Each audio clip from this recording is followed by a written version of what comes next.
Là, le but de cette analyse, c'est pas de dire le film de 2017 il est mauvais, il raconte n'importe quoi. Je sais plus, désolé, j'écorce son nom, désolé pour les cinéphiles. Stormtrooper qui se cogne contre le. Complètement. Il va se cogner, mais en fait, comme c'est de l'IA, il va passer au travers de la porte. Voilà. Si je me trompe pas. Ok, pas de problème.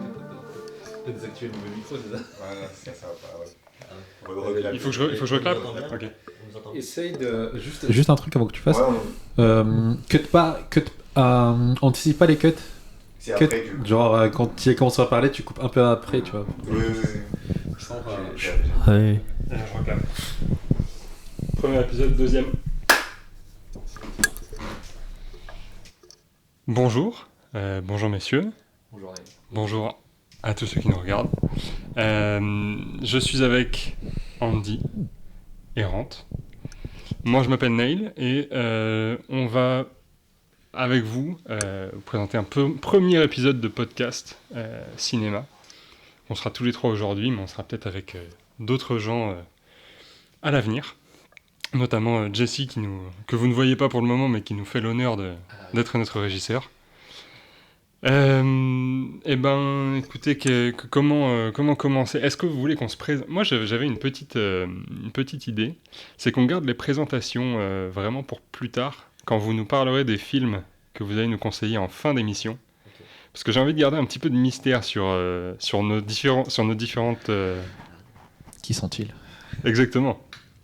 Un peu sur nos différents univers cinématographiques.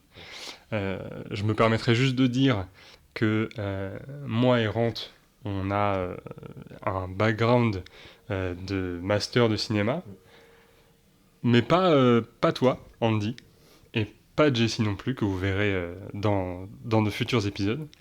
Mais du coup, j'avais envie de réunir, enfin on avait envie de réunir plutôt des visions un petit peu différentes, qu'on pourrait... tous les points de vue se valent, même s'ils sont plus ou moins, entre guillemets, éclairés, plus cultivés que éclairés, puisque tout le monde regarde des films, donc tout le monde a un avis. Donc ça nous tenait à cœur de rassembler un petit peu des avis de différents univers, mais je vais malgré tout garder nos petits univers personnels pour plus tard, pour la fin d'émission. On va commencer juste par des petites news qu'on avait envie sur lesquelles on avait envie de réagir un petit peu. Notamment, on parlait de Civil War tout à l'heure et de comment on le rapprochait aussi avec le film Un simple accident de Jafar Panahi, peut-être. Vas-y, je t'en prie. J'ai pas vu Un simple accident. Non, mais t'as vu Civil War? J'ai vu Civil War, oui. Tu l'as rapproché, toi, avec l'actualité, notamment de Madagascar, c'est ça? Alors, c'est plutôt Jessie qui l'a rapproché, mais en effet, Mais en effet, c'était intéressant s'il disait que c'est vraiment une guerre civile, du coup, où t'as deux grosses factions, en gros, qui s'affrontent. Et l'une cherche à carrément tuer le président, ou le capturer, quand l'autre cherche à le protéger. Donc il y a vraiment ces deux visions qui s'affrontent, et du coup c'est un road movie en vrai. C'est un road movie où on voit à quel point la situation a fait dégénérer leur société, en vrai. Bon, c'est déjà une société dégénérée, mais encore plus. Sans vouloir vexer personne. Bien sûr. Parce que pour rappel un petit peu de l'actualité à Madagascar, le président donc, a été extradé vers la France, grâce à la France, on va dire. C'est une des révolutions actuelles à travers le monde. C'est aussi le sujet du coup de la Palme d'Or de Jafar Panahi, Un simple accident. Vous l'avez vu? Moi je l'ai pas vu. Toi tu l'as pas vu? Je l'ai pas vu. Ouais. Jessie l'avait vu, je crois. J'ai ni vu Civil War ni... J'aurais dû avoir Jessie sur le banc. Bah c'est dommage. Il a tout vu. Non mais donc du coup encore mieux, on va pouvoir en discuter avec votre regard un peu extérieur. Donc un simple accident, ça se passe en Iran. L'Iran, c'est un contexte politique très compliqué depuis une bonne vingtaine d'années minimum. Et donc le réalisateur Jafar Panahi, lui, il est plus aujourd'hui, mais il a été interdit de quitter le territoire pendant une bonne vingtaine d'années et interdit d'exercer son métier de réalisateur pendant une bonne vingtaine d'années. Donc à l'image d'un Civil War, dans Un simple accident, il parle plus des répercussions que le contexte politique a eu sur le pays. Et donc les personnages qu'on suit ont été à un moment de leur vie enfermés, emprisonnés, et vont se retrouver face à leur bourreau. Et le film raconte donc comment ils vont gérer cette retrouvaille, quoi. Et moi, il y a un truc que je me suis dit, c'est quand tu joues dans un film comme ça, il faut être quand même sacrément militant, quoi, pour se dire j'y vais, je signe, on va me voir et on n'a pas le droit de tourner. Malgré tout, je fonce, quoi. Parce qu'ils n'avaient pas le droit de tourner ? Il n'a pas le droit d'exercer, lui. Il n'a pas le droit de faire de film. Alors, il n'a pas le droit de faire de film. La plupart de ses films atterrissent à Cannes malgré tout, parce que le cinéma français l'aide à produire. Mais c'est quand même assez intéressant comme volonté partisane, je trouve, de tourner. Ouais. De toute façon, c'est des gens...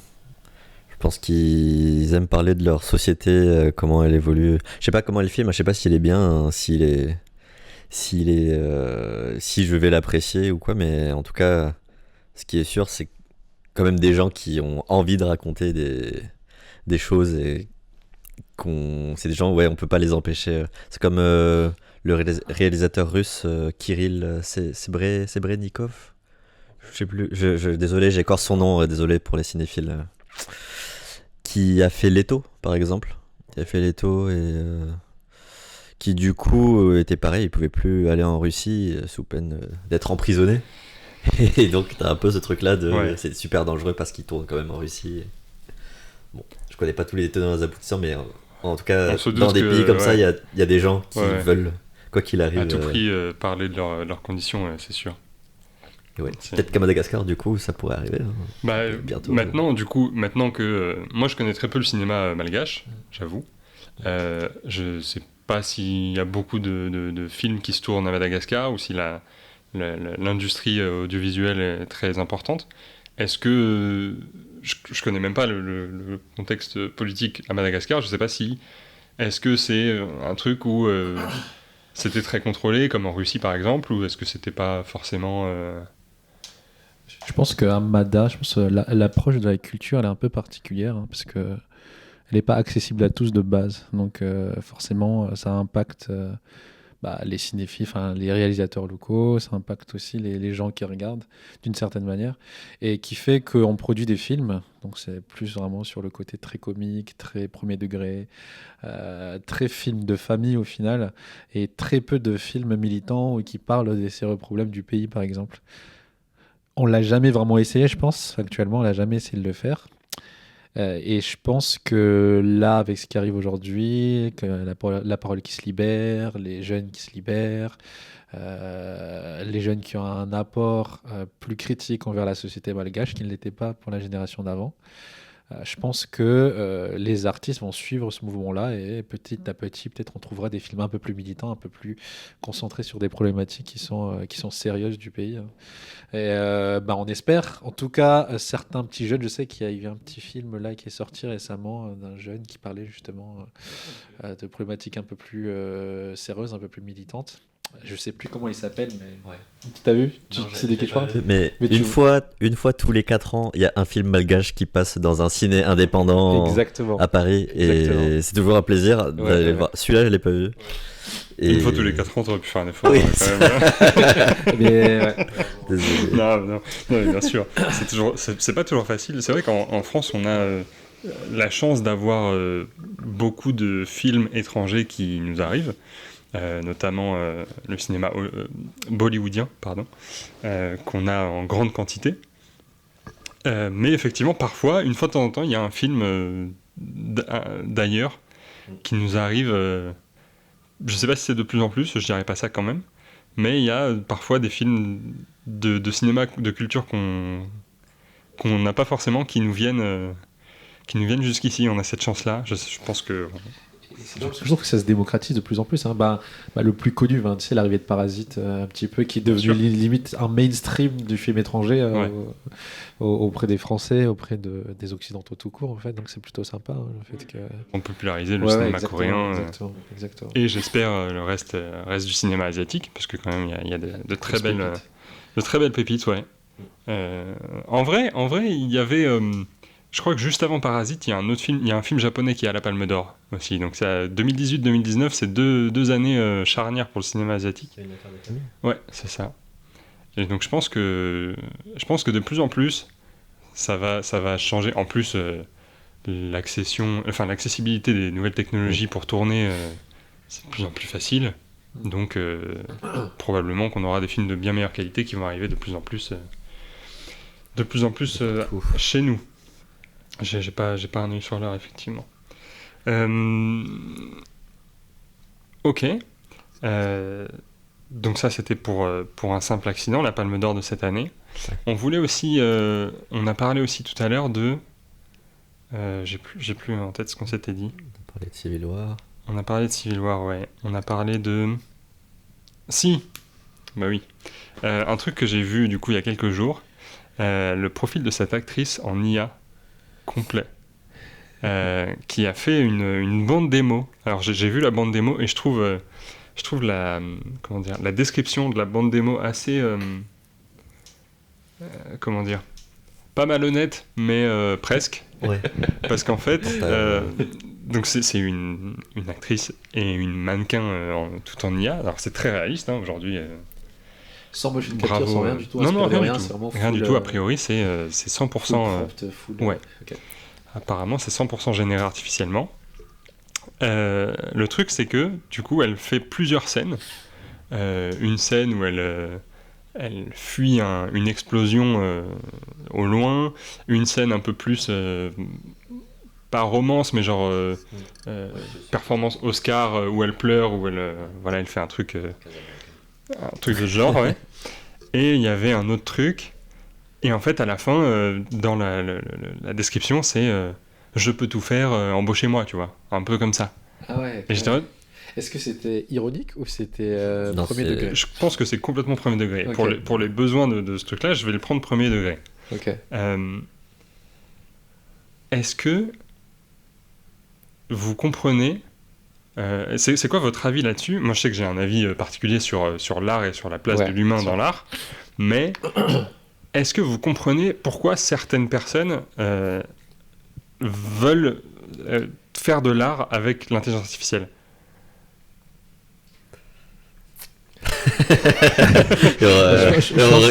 Jessie me regarde parce qu'il voit ma tête.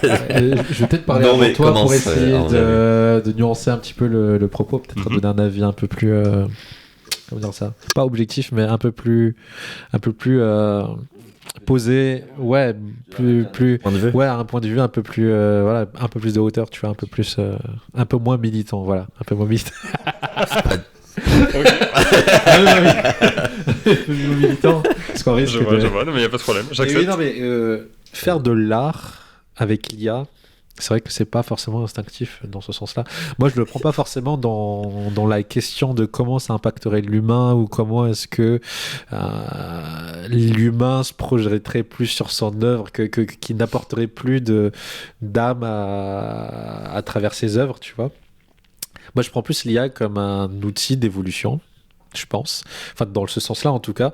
Je pense que chaque art a évolué d'une manière ou d'une autre, hein, que ce soit dans sa mise en œuvre, que ce soit dans sa publication, que ce soit dans son format. De tout temps, l'homme a fait évoluer la manière dont il fait son art. Je sais pas, moi, à l'époque, on faisait peut-être de l'art avec une pierre, par exemple. C'est tout bête, hein. Maintenant, on passe à un crayon, on passe à du pinceau, on passe à un stylo plus tard, on passe à des tablettes électroniques plus tard. Et l'IA, pour moi, s'inscrit juste dans ça, en fait, dans cette continuité d'évolution qui fait que si on le prend de manière positive, sans être trop pessimiste, je pense que l'humain ne sera pas vraiment enlevé totalement du processus créatif, hein, à mon avis. En tout cas, si on n'est pas bête. Moi, je peux Vas-y. nuancer, enfin, du coup, apporter un truc à ne pas nuancer. Contre la nuance. Si je peux contre-nuancer ce que tu dis. Ouais. Au fait, je vais surtout parler du dessin, mais Ouais. dans pas mal de choses, t'as toujours un peu le truc artiste, artisan, qui était très très fort. Les artistes, c'est aussi des gens qui, à part avoir des idées, ils les mettaient en œuvre. Et il y avait le geste Ouais. artistique qui était... qui, pour moi, l'art, il est fait de ce geste-là. On peut faire une erreur, et c'est ça qui va faire un peu... qui va mettre un peu notre histoire dans ce qu'on a dessiné, dans ce qu'on a écrit, dans ce qu'on a... Voilà. Donc le geste est important. Et dans toutes les évolutions que tu as citées, il y a un seul truc qui ne met plus le geste, c'est l'IA, en fait. Ouais, je vois ce Parce que tu tu as veux parlé de l'outil, du pinceau, tout. Ouais, Même dans la préhistoire, ils avaient un geste. Ouais. Et sur la tablette, on peut avoir Un geste aussi. un même geste. Et avec l'IA, on peut juste écrire. Et là, d'un coup, il y a une image. Et du Est-ce coup, que l'écriture c'est n'est pas pas- le geste? Non, mais le geste, l'écriture est un ouais, geste. non, je vois ce que En tu vrai, veux si tu veux faire du dessin, Ouais, l'écriture n'est pas le geste. C'est vrai. moi, c'est vrai, c'est vrai. je comprends, les deux points de vue. Pour revenir sur ce que tu disais, Andy, toi, du coup, ce que je comprends, c'est que tu serais plus dans l'idée que l'IA nous servirait d'outil et donc, entre guillemets, tiendrait la caméra à notre place. Plus que jouerait à la place des êtres humains. Exactement. Et plus que penserait à la place des êtres humains. Voilà, exactement. Ça, c'est hyper intéressant. Il y avait un épisode de la série, une série qui s'appelle Carol and Tuesday, du réalisateur de Cowboy Bebop, Samurai Champloo et tout ça. Où Ah en oui, je fait, connais. C'est les deux filles qui font de la musique. tout à là. fait, Ouais. exactement. Et ben dans cette série, il y a un épisode où en fait les deux filles, comme elles sont fauchées, elles ont besoin de faire un clip. Ouais. Et elles font faire le clip par un petit robot. Ouais. C'est lui qui choisit les plans et il fait n'importe quoi. C'est-à-dire qu'il fait Ok. n'importe quoi. Il va prendre des plans où elles sont devant un truc qui explose, absolument pas en rapport avec leur musique, tu vois. Et je pense que ça rejoint un petit peu ce que tu dis aussi, c'est que l'IA, tu vas lui dire quelque chose, mais à chaque fois, je sais pas si vous êtes déjà servi de ChatGPT juste Ouais. juste pour essayer, tu vois, juste pour regarder. Je vois là où tu veux en venir. Tu dois Vas-y. lui redire à chaque fois, tu dois affiner le prompt à chaque fois. Tu dois lui dire ah non, pas comme ça, ah non, fais ça plus comme ça, ah non, fais truc. Et donc en fait, c'est jamais directement parfait. Donc ça te prend tout autant de temps que si tu avais un humain que tu devais diriger qui tient la caméra. Ouais. Et en fait, à la fin, tu auras supprimé cette erreur. Donc tu auras supprimé aussi le côté humain du mec qui tient la caméra et qui va trébucher ou qui va mal régler son truc, ou même de l'acteur qui est en face et De qui diriger, tout qui ça. va bafouiller Ouais. ou qui va tu vois. Change d'intention. Ouais, voilà, par tu exemple. vois, un peu plus comme ça. Tu vois. Ouais. Tu n'auras plus le Stormtrooper qui se cogne contre le... Plus- Il va se cogner, mais en fait, comme c'est de l'IA, il va passer au travers de la porte. Voilà, ça va faire Par exemple. comme ça, et puis il va passer au travers. Mais ouais, je trouvais ça assez déroutant parce que, comme tu dis, ça veut remplacer l'humain. Et moi, je regarde des films parce qu'il y a des gens qui jouent et qui jouent des trucs que je peux vivre. Là, c'est une IA, elle a rien vécu. Donc je sais que c'est pas vrai ce que tu me racontes. En fait, on fait des films en IA pour les IA à la limite, mais pas pour moi, tu vois. Moi, ça ne m'intéresse pas, si tu veux. Pour un public d'IA. Ouais, exactement. Machine learning entre eux. Ils vont faire des films de ouf, mais il n'y a que eux qui vont les regarder. On sait pas, hein. Non mais ouais. Du coup, c'est... Ah, j'ai oublié ce que j'allais dire, mais ça va dans le sens que tu disais, c'est que tu supprimes l'humain. Et en vrai, ah oui, c'est ça que je voulais dire par rapport à ce que tu disais. En vrai, le geste, c'est le prompt, ce qui peut s'entendre. Mais la différence avec le prompt, en fait, tout ça, c'est toujours que des mots. C'est jamais des trucs de sensations que tu as et que tu essaies de transmettre. Tu vois, pour moi, c'est pas exactement la même chose. Je vois ce que tu veux dire. Après, tout dépend de si on part du principe que l'art, est-ce que c'est une projection de nos idées ou est-ce que c'est un geste? C'est plus ça, je pense. Tu vois ce que je veux dire ou pas? La différence entre ce que je produis de moi-même et de mon âme que je recrache dans une œuvre, est-ce que c'est ça qui est plus important ou plutôt moi qui fais un mouvement et qui essaie un petit peu quand on est nul, par exemple, qui essaie, on déplut de mon talent de faire quelque chose, mais que j'y arrive pas, en fait. Tu vois ce que je veux dire? Pour moi, ça vient du fait que il y a une différence entre raconter quelque chose que quelqu'un a vécu et raconter quelque chose que tu as vécu. C'est impossible de raconter avec exactitude la vie de quelqu'un qui, par exemple, a été en prison ou juste si moi j'ai jamais rompu avec quelqu'un, je sais pas ce que ça fait de devenir célibataire au bout de 6 ans de relation, tu vois. Tout bêtement, hein, c'est vraiment un exemple parmi tant d'autres. Donc, juste aller sur un ordi et dire écris-moi le scénario de Tatata qui va en prison, qui se fait martyriser en prison et qui va sortir. En fait, l'IA, elle comprend pas la sensation. Elle va juste écrire un truc bateau d'un mec qui va en prison, qui se fait taper et qui va sortir. Et à la fin... Dans les bases de données Ouais. existantes. Alors, je suis d'accord, un être humain, un acteur, n'a pas non plus forcément cette sensation. Encore que, il y en a... je sais pas si vous avez vu l'anecdote... Enfin, si vous l'avez probablement vu, parce que ça fait 1000 ans qu'elle tourne, cette anecdote de Saruman, l'acteur qui fait Saruman, qui explique à Peter Jackson comment on se fait poignarder. Ah oui, je me rappelle de cette anecdote est folle. Mais juste, le mec sait comment se faire poignarder. Donc le jour où dans un film il se fait poignarder, il sait faire. Et je trouve... Et cette anecdote n'existe pas avec un acteur en IA. Non. Impossible. Et moi, je ne peux pas lui expliquer, l'acteur en IA, de dire fais-toi poignarder. Il va faire... Pendant un quart d'heure, ça va être terrible. Mais c'est là où je dis que en fait, ça devrait rester un outil, parce qu'il y a forcément cette absence d'expérience qui fera que ce sera pas toujours vrai, ce sera jamais, ça représentera jamais la réalité comme nous on le vivrait, tu vois. Donc pour moi, ça restera un outil, et c'est peut-être là tu parles d'acteurs qui sont totalement IA. Pour moi, ça marchera pas. Je pense, ça marchera pas. Enfin, sauf si tu te baserais peut-être sur des trucs un peu plus commerciaux, des productions beaucoup plus commerciales, des pubs ou quoi que ce soit. Pas d'art en particulier, quoi. Je pense que ça... Alors, je rebondis une dernière fois, je pense, et après, on a une bonne transition pour le troisième sujet. Je pense que ça va arriver. Et je pense que ça va arriver très vite. Et en vrai, ça arrive déjà, parce que sur Spotify et sur les plateformes de musique, on a déjà des musiques faites par IA et on le sait pas. Et ça, c'est assez... J'ai des pubs YouTube qui pop dans mon truc. Et... Ah ouais? Ouais, oui, c'est de l'IA, mais parce que ça rime pas. C'est juste qu'il y a un rythme, et donc t'as l'impression que c'est une vraie musique. Et tu te dis, non, ça rime même pas, parce que c'est traduit, au fait, en français. Je crois que c'est de l'anglais. Et du coup... Okay. Bon, pour l'instant, c'est encore un peu perfectible, heureusement. Ouais.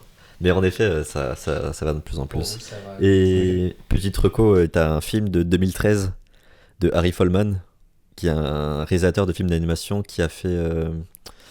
comment il s'appelle ce film-là? Un film super connu sur... Si tu tapes Harry Folman... Non, A-R-I Folman. Et il a fait un film de guerre, d'animation un peu documentaire, qui s'appelle Valse avec Bachir, qui était un gros film. Et juste après, il a fait Le Congrès. Okay. Le Congrès, il parle de Robin Wright, l'actrice, qui joue Robin Wright, et dont la société à qui elle a un contrat décide de prendre son image et de faire une actrice IA d'elle. Le film il date de 2013, donc c'est quand même c'est intéressant. C'est un sujet qui est hyper vieux. Moi j'avais l'exemple de, je sais pas si vous la connaissez, Hatsune Miku. Tu connais? Avec les cheveux bleus? Ouais. C'est une pop star qui n'existe pas, mais qui a, je sais pas, je crois que ça date du début des années 2000. Elle a probablement je crois qu'elle a plus de 1000 albums à son actif, parce qu'en fait c'est juste une voix.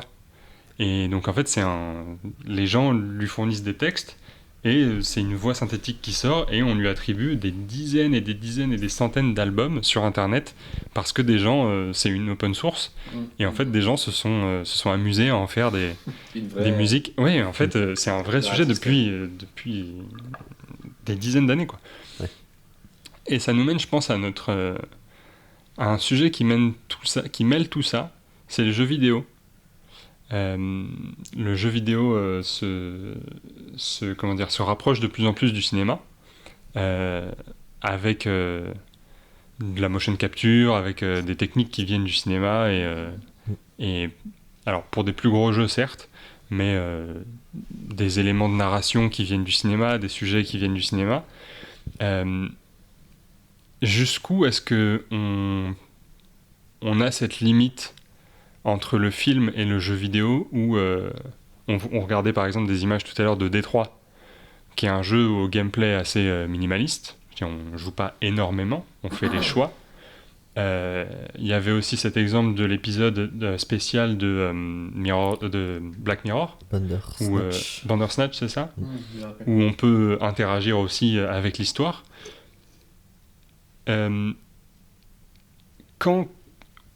Si l'IA arrive, jusqu'où vous voyez... on va faire une petite pause. Oui. Une petite pause pour retourner les caméras. Ça marche.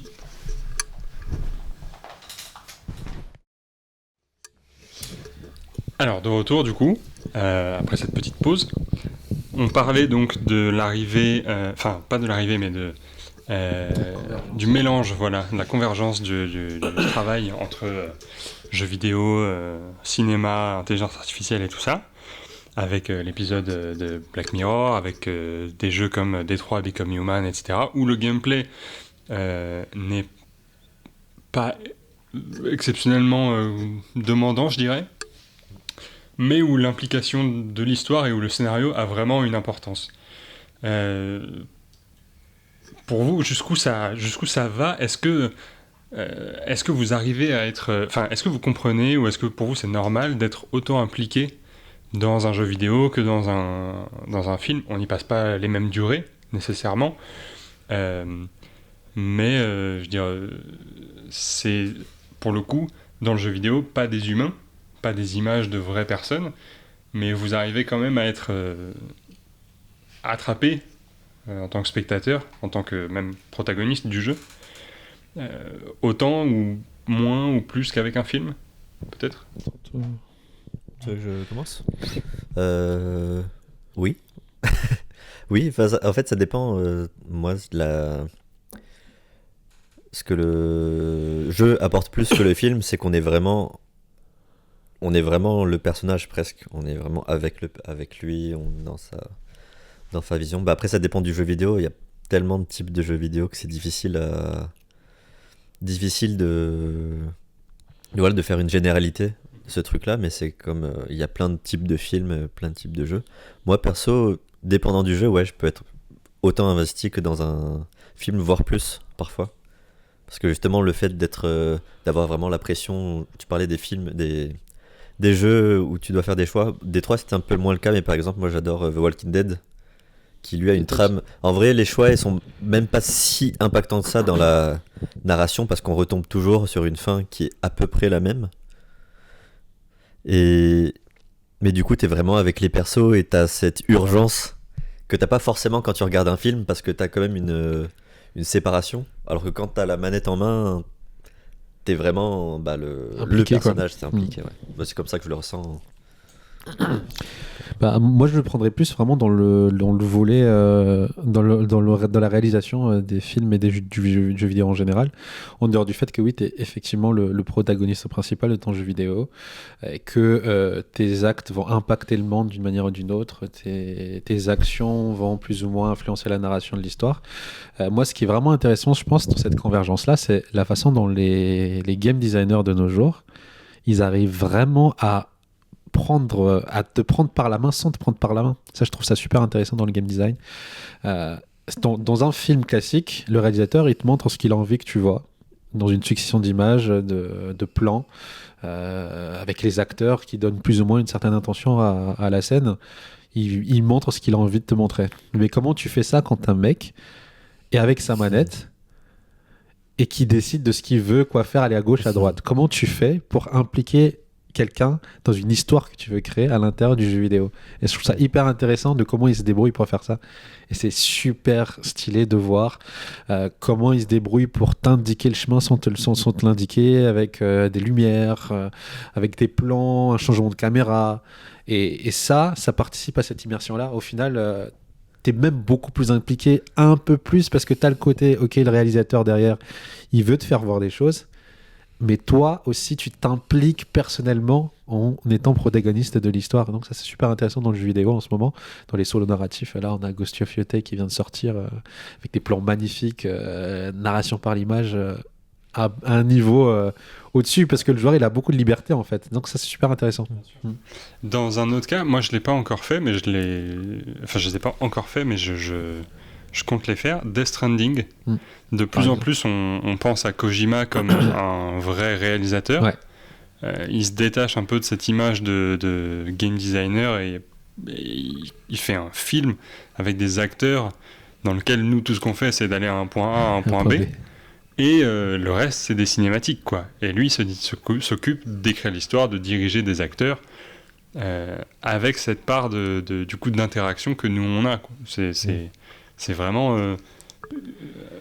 on diminue un petit peu la part de gameplay pour que le côté cinématique, entre guillemets, soit poussé vers le haut, et on laisse place à de la créativité, de l'animation, et au final des geeks qui aiment le cinéma aussi probablement et qui veulent faire des belles images, quoi.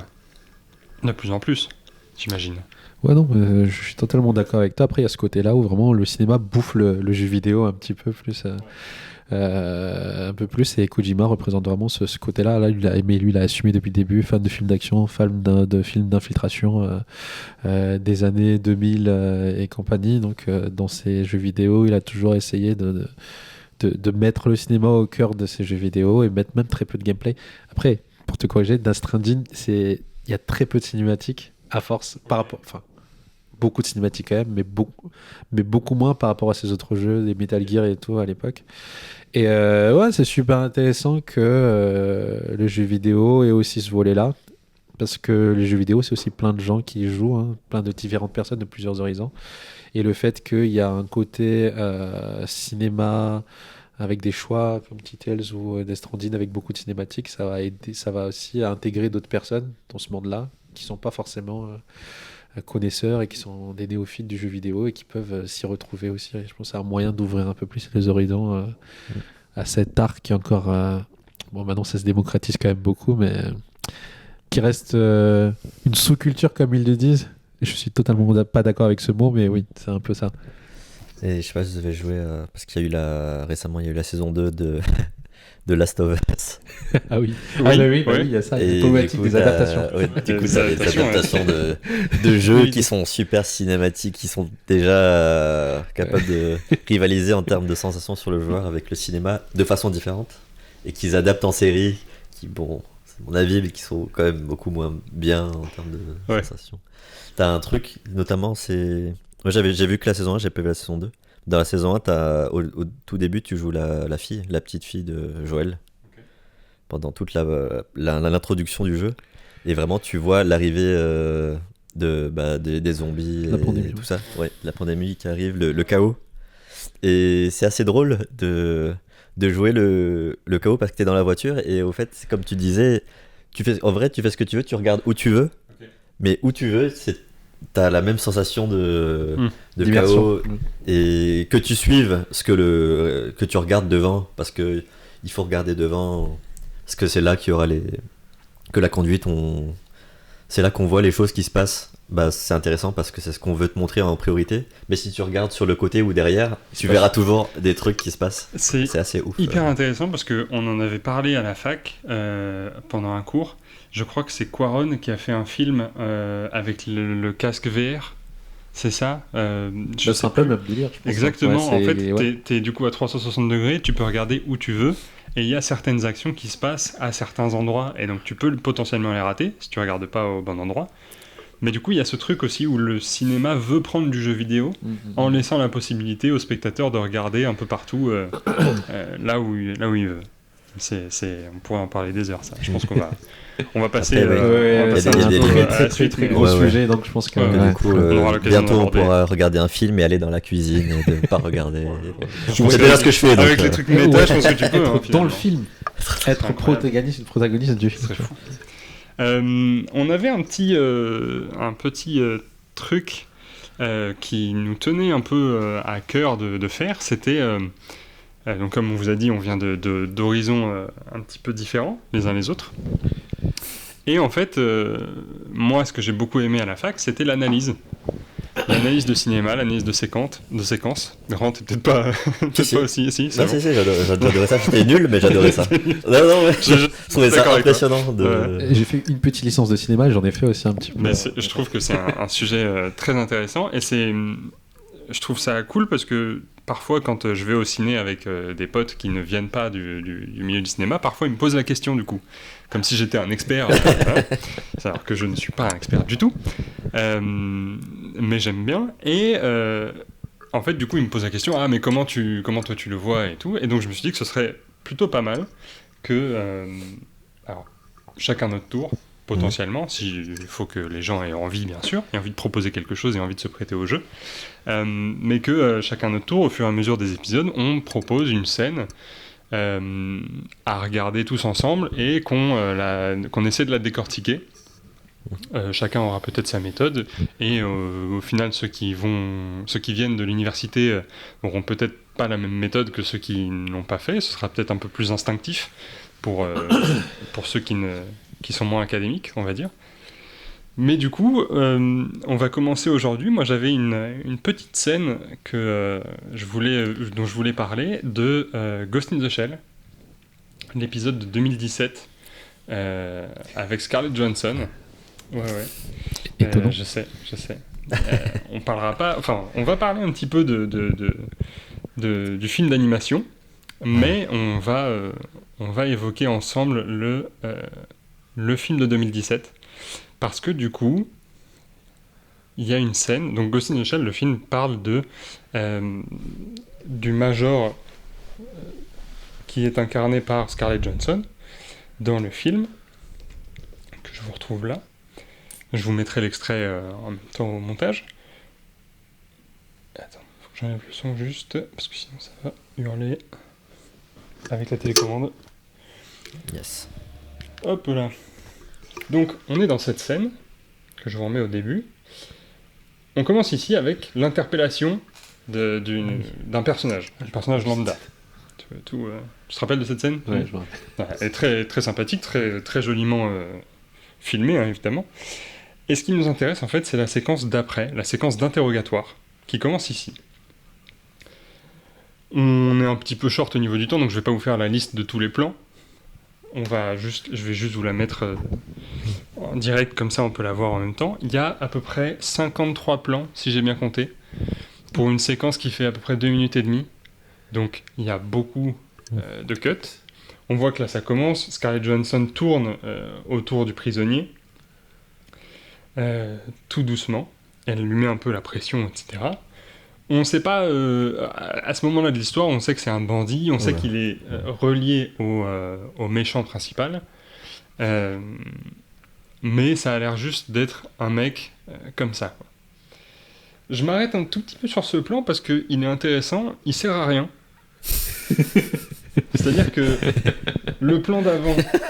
Non, mais ça, c'est hyper important, moi je trouve. Le plan d'avant, on a ce plan de Scarlett Johansson qui montre la photo qui est censé d'un personnage qui est censé être la fille du mec qui est interpellé, sauf que lui ne le reconnaît pas.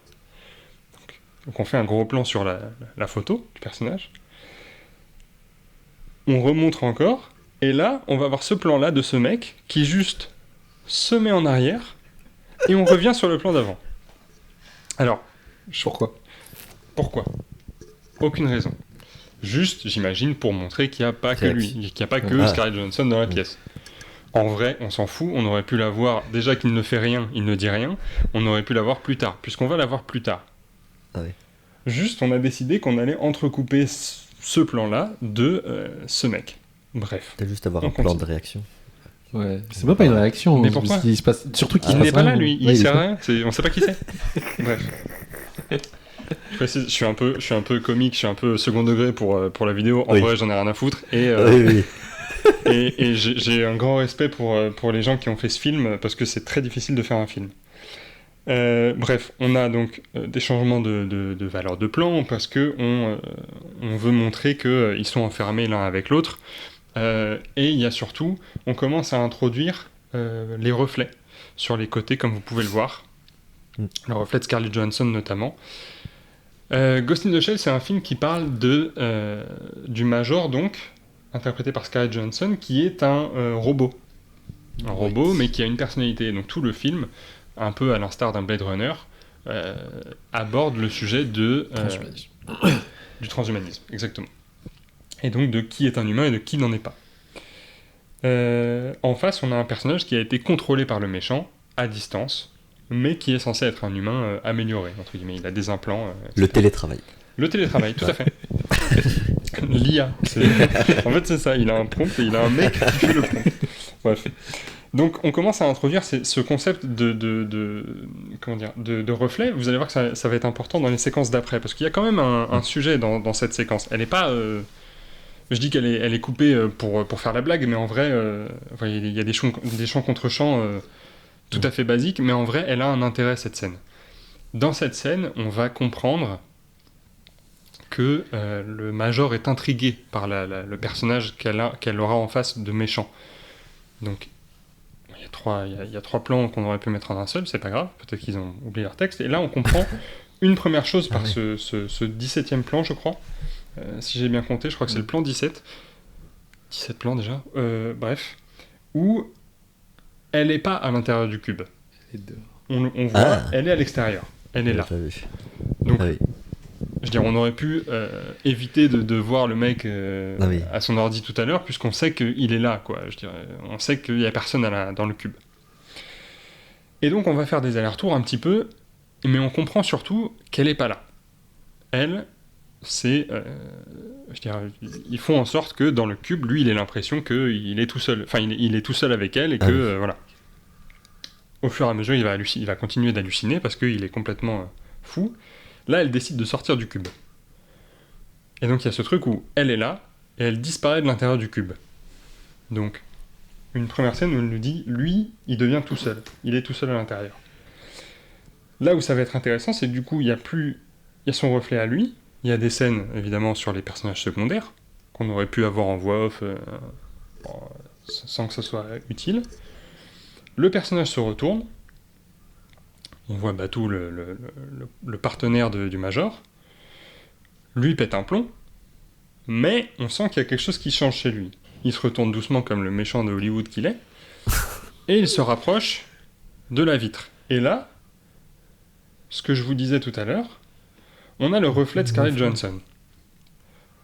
Cette scène, elle est quand même intéressante parce que, ici, on a le méchant qui a changé, qui a repris possession du bandit, et on a Scarlett Johansson qui va se rapprocher de lui.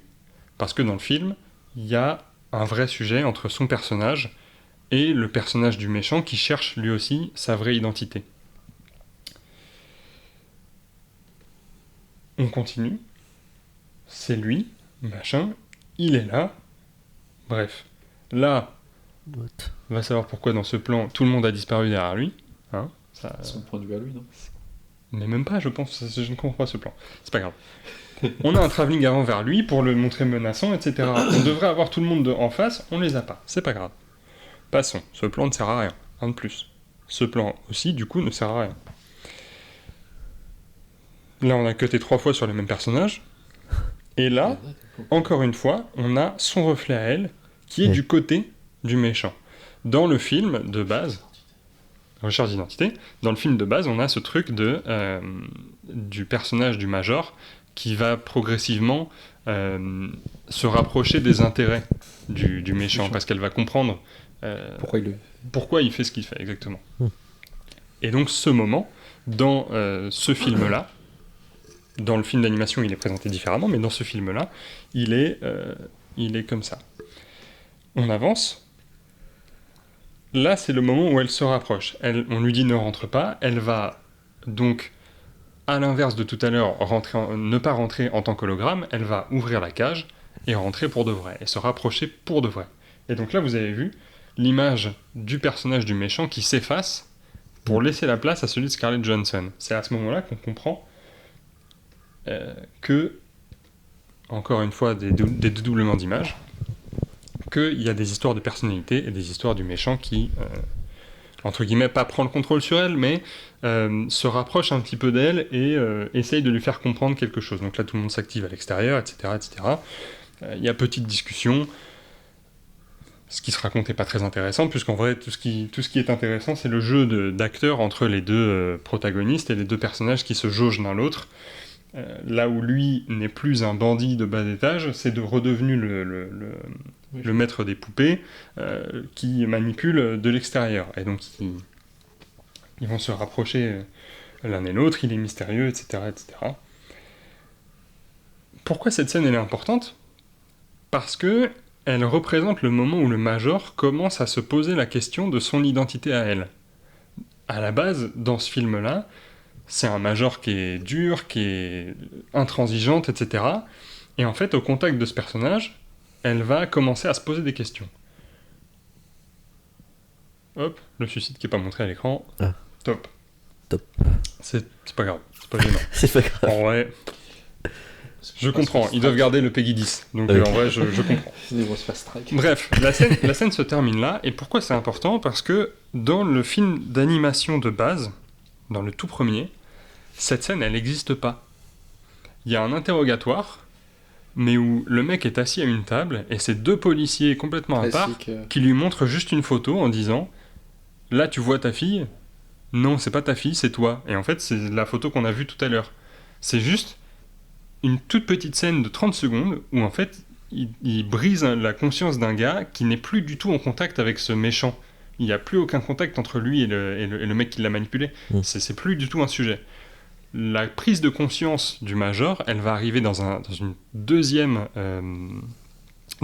scène quelques 5 minutes après, où en fait c'est très onirique. On ne sait pas vraiment si elle rêve ou si c'est la vérité. Mais elle se balade dans la ville dans laquelle elle est, et elle se voit au loin, à la terrasse d'un café, où elle se voit à un autre endroit, en train de se balader dans une autre tenue complète. Et en fait, cette prise de conscience est du coup beaucoup plus... comment dire ? Motivé ? Plus que motivé, je dirais suggéré et conscientisé par le personnage. Plus une remise en question que là juste Scarlett Johansson qui se dit « Ah, je suis peut-être proche de ce méchant et je veux savoir qui il m'intrigue. » Là, c'est juste elle-même. On enlève le côté de cet homme derrière qui tient les ficelles et on met juste le personnage du Major qui se pose elle-même la question. Et entre les deux films, là, le but de cette analyse, c'est pas de dire le film de 2017 il est mauvais, il raconte n'importe quoi. Là, le but de cette analyse, c'est pas de dire le film de 2017 il est mauvais, il raconte n'importe quoi. Et je trouve intéressant ce point de vue de dire je prends cette scène et je la montre et j'en fais quelque chose de différent parce que mon film raconte pas la même chose. On conscientise pas la même chose. Là, le Major cherche son identité. Là où dans le film de Ghost in the Shell, le Major cherche juste à avoir une identité. Et sa rencontre avec le méchant va faire que son identité en est une ou en est une autre. Et donc les deux films ont leur valeur, qu'on aime ou pas. Ça, moi je trouve que les images, elles sont très jolies dans le film de 2017.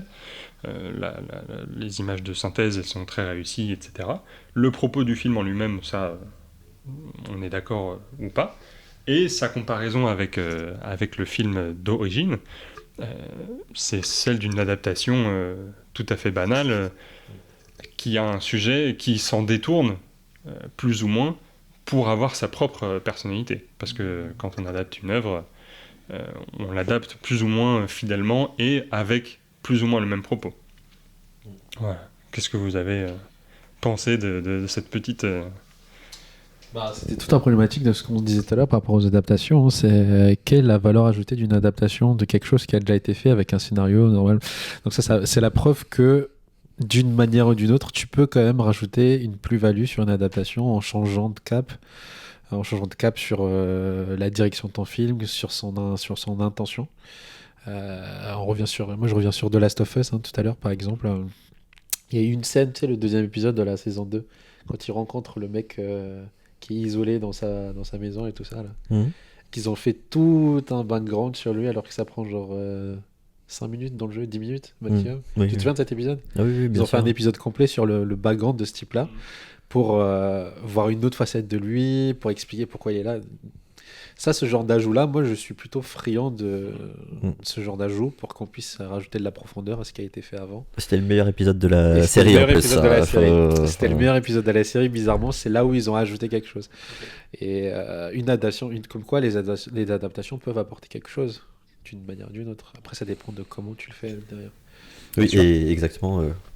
Qu'est-ce que tu veux rapporter aussi en plus ou de différent? Là, moi, j'ai pas vu je peux pas trop juger ou quoi ce film-là en particulier. Certaines adaptations, on a un peu de mal, en fait, c'est là où c'est difficile de juger, mais on a un peu de mal à savoir qu'est-ce qu'ils veulent raconter en plus.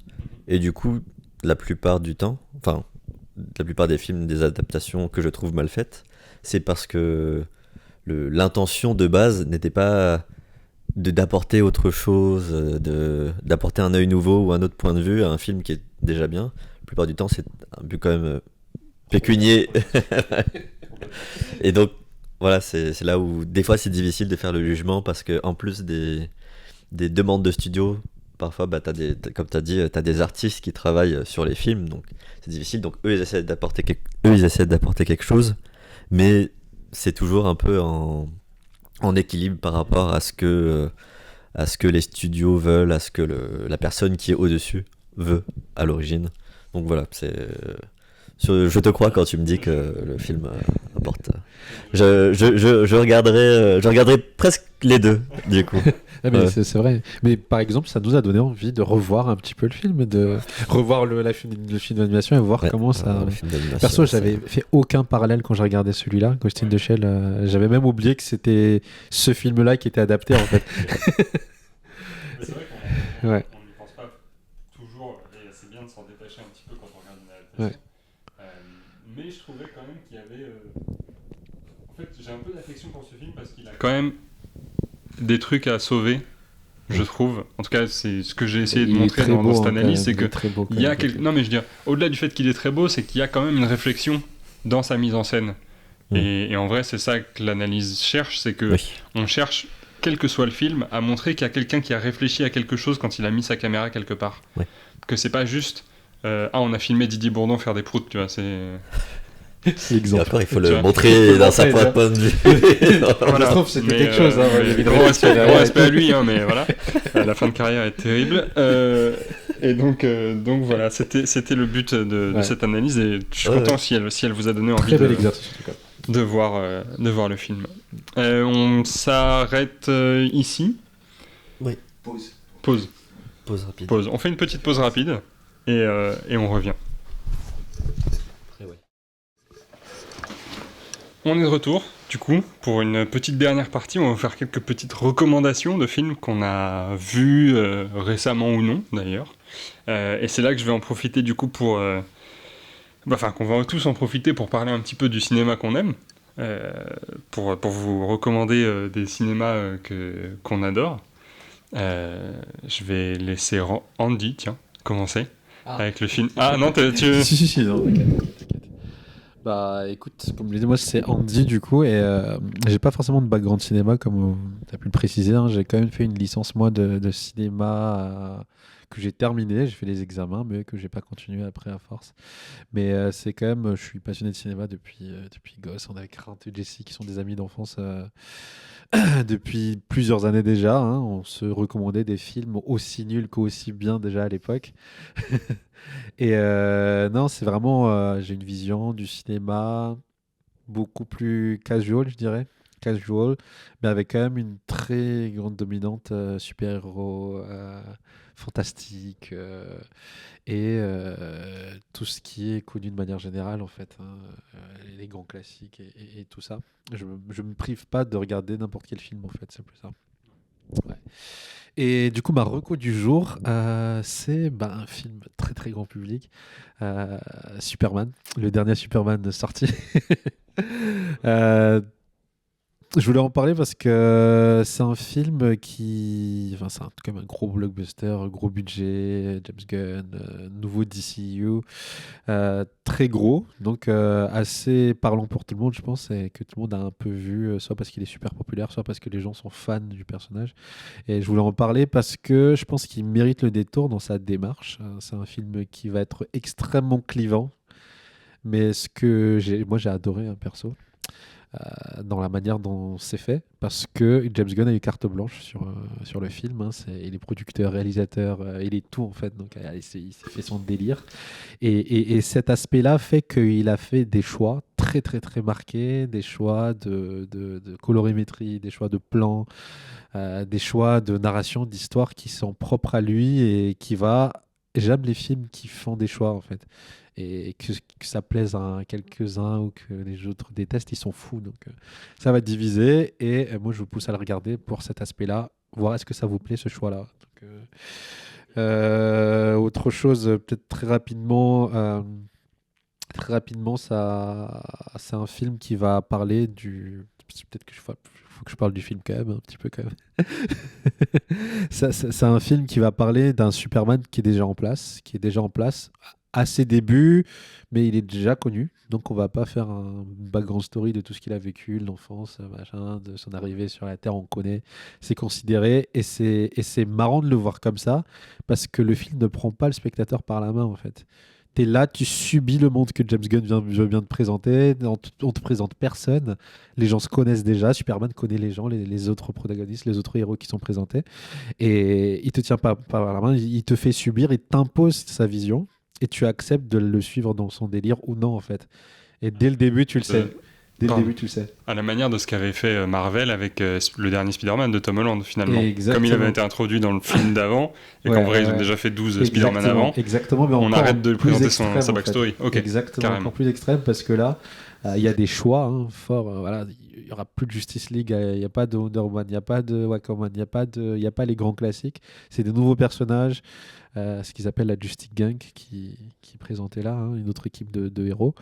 Et donc toi, tu arrives un petit peu en mode spectateur à subir un nouveau Superman, une nouvelle direction de Superman qui est hyper bon, hyper naïf, à la limite plus humain que celui de Cavill. Hein. Celui de Cavill qui était quand même déifié d'une certaine manière, à chaque fois avec beaucoup de symbolisme. Une figure christique limite. Là, le Superman, c'est juste un mec sympa, très sympa, trop sympa, qui est trop de bonne volonté, qui veut juste faire les choses bien, et qui n'a pas plus réfléchi que ça à l'avenir de l'humanité ou quoi que ce soit. Donc on revient à quelque chose de très manichéen, un méchant contre un gentil. Et je trouve ça hyper intéressant parce que ça doit être manichéen, mais il y a des subtilités qui font que c'est pas si manichéen que ça dans l'approche. Et on revient à quelque chose de très comics. Donc je vous le recommande, allez le voir. Dites-moi si vous avez détesté ou non. Certaines personnes pourraient le détester. C'est un méchant contre un gentil. Et en même temps, c'est un mec de gauche contre un mec d'extrême droite. Donc, c'est exactement ça. Je vous laisse deviner. Chacun se fera son avis. Moi, j'ai bien aimé Superman. Ça, c'est pas mon film préféré, mais ça reste un bon film de super-héros. Ouais. On a besoin, je pense, de ces films-là.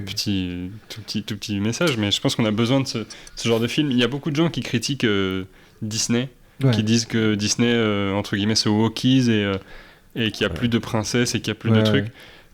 Peut-être que certains petits garçons ont envie d'être des super-héros encore, peut-être que certaines petites filles ont encore envie d'être des princesses. Il en faut de tout. C'est ok s'ils n'ont pas envie et qu'ils ont envie d'être des Vaiana, mais c'est aussi ok si elles ont envie d'être des Superman, des Wonder Woman, ou si elles ont envie d'être des Belles de La Belle et la Bête, ou si les petits garçons ont envie d'être des petits chiens de la Patte Patrouille aussi, petits garçons. Et d'ailleurs, ce film-là, c'est un film pour enfants, je pense que Superman. Oui, complètement. 100%. On peut très facilement s'identifier à un Wonder Boy, tu vois.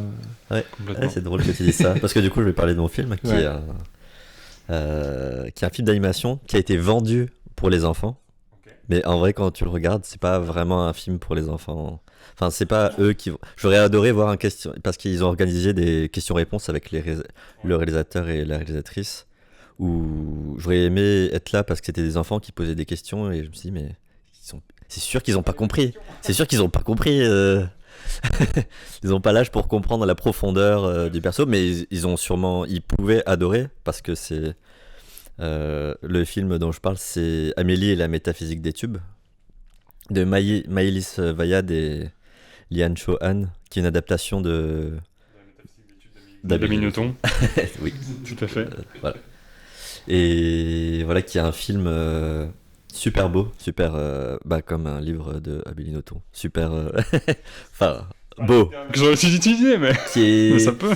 Non, mais qui est super riche, ouais. On va dire, super riche en images, en imagerie, en profondeur, qui est très très riche et qui pose vraiment un monde et un regard sur. Et donc dans ce film du coup. Dans ce film. Alors c'est assez drôle parce que ce film, j'ai vu avec des amis. Eux, ils savaient pas du tout ce qu'ils allaient voir. Et juste avant, on est allé au bar et on a juste pris une petite bière avant d'y aller. Sauf que la bière nous a déchiré complètement. Parce que moi, je bois pas beaucoup, donc voilà. Mais du coup, pas l'acide quoi. Ils arrivent et ils voient le début. Alors ça, je raconte juste vite fait le début, mais en gros, c'est l'histoire de Amélie du coup, qui vient quasiment de naître. Elle a 1 an, 2 ans. Enfin, c'est vraiment son enfance. On raconte son enfance. Et dès ses débuts, quand elle est bébé. Et du coup, le premier truc qu'elle dit, c'est je suis Dieu. Mais parce que c'est voilà, quand elle naît, c'est n'existe que pour elle. Bien sûr. Elle dit mais pourquoi tout le monde me regarde? Ouais. Je comprends pas. Ils doivent me vénérer parce que ils sont tous autour de moi à me regarder à faire des trucs. Et c'est assez drôle comme truc, et surtout quand t'es un peu bourré de dire ouais, qu'est-ce que c'est Dieu. Je comprends pas. C'est quoi ce film qu'elle nous a montré? Effectivement, ok. Donc c'est un film super sensible sur ce que c'est être un enfant, vraiment être dans l'imaginaire d'un enfant, comment l'enfant il voit comment il vit à sa façon des moments heureux, durs, des moments de famille, des trucs comme ça, juste que tu vis comme ça, et des choses que nous on oublie un peu quand on est enfant. On le vit pas de la même façon qu'un enfant. Enfin, quand tu vis un deuil ou quelque chose, c'est pas pareil. Du coup là c'est vraiment la vision d'un enfant sur sa vie quoi. Et voilà, c'est un film super sensible, qui fait pleurer, qui est super bien, qui a une direction artistique qui est super belle et qui est, comment dire, dont la mise en scène est incroyable. C'est pas le film qu'on a raté là la dernière fois, qu'on devait oui, toi voir. qui es pas venu. Moi j'y suis allé le voir du coup, mais ouais. Oui. Parce qu'il n'y avait pas de métro, qu'on n'est pas venu. Peut-être. si, je crois que c'est ça. Et du coup, ouais, c'est un film super intéressant sur l'enfance. Mais du coup, contrairement à Superman, qui est pour les enfants, alors que pas forcément vendu comme tel, voilà, là c'est un film vendu comme tel, qui est pas forcément pour enfants. Notons pour les enfants de base. Mais c'est comme ça. Mais je l'ai pas tous lu, donc je ne sais pas. C'est parce que en fait, on est en France, donc la plupart du temps, film d'animation, public enfant. Voilà, on n'est pas au Japon. Tu sais quoi, tu m'as convaincu. Moi, je vais parler de ma reco aussi. Et en fait, j'avais pas prévu de parler de ce film-là. Ouais. Mais je vais choisir aussi un film d'animation. Moi, je suis plutôt cinéma asiatique, mais Asie au sens global, donc Russie y compris. J'aime beaucoup le cinéma russe, aussi le cinéma chinois, etc. Et il y a un film, du coup, il faut que je retrouve le nom vite fait. Le nom du réalisateur. Exactement, en animation, tout à fait. C'est Le Royaume des Abysses. Le Royaume des Abysses, qui est un film de Tian Xiaopeng. Ah oui. Vous l'avez vu? Moi, je l'ai pas vu, mais il me fait de l'œil. Alors, moi, j'ai surtout été attiré par l'affiche, parce que je connaissais pas du tout le cinéma d'animation chinois. Par la technique. La technique. C'est magnifique. Pardon, mais regardez la bande-annonce rapidement. Les plans sont absolument fabuleux et c'est un film pareil qui est marketé comme un film pour enfants. Moi, je suis allé le voir avec ma copine à 9h du matin un samedi. Il y avait une gamine dans la salle. Je pense que à sa place, je me serais... Elle est partie. Non, mais à sa place, je sais pas ce que j'aurais fait. Je vous raconte pas trop parce que le sujet est assez difficile. Mais c'est merveilleux, c'est adorable pour les enfants, mais il y a des petits sujets où j'aurais pas dit. Il dure combien de temps déjà? Il dure 1h52. 1h52, donc vraiment une performance visuelle. Pendant 1h52, tous les plans sont absolument merveilleux. Ouais, J'ai rarement vu un film d'animation en 3D comme ça. Autant les films Studio Ghibli, on a compris que les mecs, ils savaient dessiner. Ça, enfin, de manière générale, tout le cinéma d'animation japonais, on a compris, Makoto Shinkai, tout ça, on sait. Mais le cinéma d'animation 3D, où on était habitué à des Pixar et des Lao et des vice-versa, des trucs comme ça, quand on voit des images de Royaume des Abysses, on se dit, les gars ont en fait 150 ans de retard sur l'animation. Et en fait, voilà, moi, le Royaume des Abysses, donc, c'est une petite fille qui part en croisière avec ses parents. Enfin, c'est son père et sa belle-mère, je crois. Et une chose en entraînant une autre, elle va se retrouver dans une aventure dans le restaurant des Abysses, qui est un restaurant peuplé de diverses créatures, un peu à la manière du voyage de Chihiro. On pourrait vraiment mettre en parallèle les deux. Et voilà, donc c'est vraiment un petit bijou d'animation qui est sorti le 21 février 2024, donc l'année dernière. Mais voilà, tu m'as convaincu de parler de cinéma d'animation. Bravo à toi, tu as encore réussi ta propagande. mais sans caricaturer, le cinéma d'animation chinois en 3D, ils sont loin. Ils sont très très très loin. Techniquement, après moi je suis pas fan, je pense que Rint pensera la même chose que moi. En fait, c'est un problème de rythme généralement que je reproche à ce genre de film-là. Mais bien que ce soit extrêmement bien réalisé à chaque fois, tu vois. En fait, je pense que c'est peut-être juste une question de culture, si Ouais, ça se trouve. si Hein. ça se Mais il y a deux choses que j'aime pas dans ce film. C'est en effet le rythme où tu te dis, bon, t'es pas obligé de raconter tout ça, mais pourquoi pas. Okay. Mais moi, c'est l'animation que je trouve quand même moins belle. En fait, un peu grossière. Okay. Et c'est pareil, en vrai, quand tu regardes le théâtre chinois, tu vois aussi des choses que tu peux trouver grossières parce que tu connais pas cette culture. Tu dis, bon, c'est peut-être un peu trop. Donc, moi, j'ai adoré le film, mais j'ai l'animation, comment les personnages interagissent et tout ça, j'étais vraiment...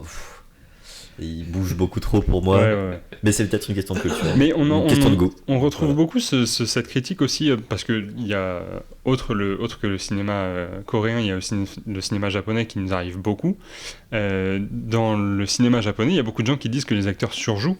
Et ça vient de leur théâtre kabuki chez eux. Ouais, voilà, exactement. Tout à fait. Où c'est vraiment très surjoué et où ça s'est exporté donc dans le jeu d'acteur. Et je pense que du coup, comme tu dis, il doit y avoir un truc de leur culture du théâtre qui s'est importé dans le cinéma d'animation, probablement. Et ouais, ça me fait penser à Lord of Shadow. C'est pas Lord of Shadow, le dernier animé qui est sorti là. C'est l'animé qui est sorti récemment là. C'est un webtoon de base, c'est un webtoon chinois. Je connais pas. On en a parlé récemment là. C'était pas Lord of Shadow. Comment ça s'appelait déjà? Ah oui, oui. Si, je vois. Je vois. Oui, si, c'est une série d'animation chinoise sur un mystère, un truc mystérieux, un truc de mystère thriller. Shadowlord, ouais. Attends, regarde. Shadowlord, non, c'est pas ça. C'est clairement pas ça. C'est une série d'animation. C'est un isekai chinois, c'est un isekai en fait. Un isekai chinois. Qui est du coup dans cette tradition d'animation un petit peu. C'est ça? The Eminence of Shadow? Ouais, non. Non, on en parlera plus tard. Ouais, on en cherchera. Mais en tout cas, c'est à peu près les mêmes critiques que j'ai. C'est toujours. C'est un peu surfait dans la façon dont c'est fait, l'animation. C'est très beau, hein. Mais il faut que ça. Il y a un truc de rythme à trouver encore. Mais non, je parle de l'animation du coup. Okay. Il y a. Des fois, ils font pas de mesure sur certains trucs. Oui, ils suraniment. Voilà. Ils suraniment, mais il y a un excès de mise en scène parfois sur certaines scènes qui ne devraient même pas être mises en scène comme ça, tu vois. Ce qui fait que ça change totalement l'intention de la scène. Parfois, ça devrait être calme, posé. Oui, ou silence, mais il y a. C'est comme dans certaines séries d'animation. Parce que du coup, voilà, mon background, j'ai fait des études de cinéma comme Neil jusqu'en master. Ensuite, j'ai fait une année en alternance dans une école d'animation, dans la production. Et ça m'a amené à travailler dans l'animation. Et maintenant, je suis premier assistant réalisateur en animation. Et souvent, on parle avec des collègues de certaines... peut-être dans certaines scènes, certains artistes, en vrai, qu'on guide du coup, t'as des scènes où juste le perso, il marche, normal, tranquille. Et en fait, les gens, et c'est normal hein, parce qu'on a envie de pousser l'animation, ouais, qu'il se passe quelque chose. Et parce qu'on a été habitué à voir Disney, où c'est super beau, très très bien animé. Et du coup, le perso, il marche avec une démarche de ouf, comme ça, et tu te dis, bon. Là, mais c'est un peu ça. C'est un peu ça, c'est que il y a une mesure, des fois, tu vois, on parlait du chant contre chant. Des fois, ça sert à rien. Mais des fois, c'est ce que la scène veut dire, c'est juste deux personnes qui parlent. Et c'est tranquille. Donc t'as pas besoin de suranimer des sourires. Je comprends. Voilà, j'ai trouvé ça assez drôle. Eh ben, merci beaucoup, messieurs. On Merci va se laisser là, en tout cas pour aujourd'hui. Merci à Jessie d'avoir été avec nous jusqu'au bout. Le pauvre, on l'a retenu. Ouais, pardon. Bon demi-heure de plus. On va y aller. Donc on va vous laisser sans vraiment de trop tarder. On vous remercie beaucoup d'avoir regardé jusqu'au bout. Et on vous dit à une prochaine fois. On vous dira probablement... je pense qu'on mettra un écran à la fin pour dire après le montage quand on aura décidé d'une date pour le prochain épisode. Merci beaucoup et à bientôt. Merci. Merci.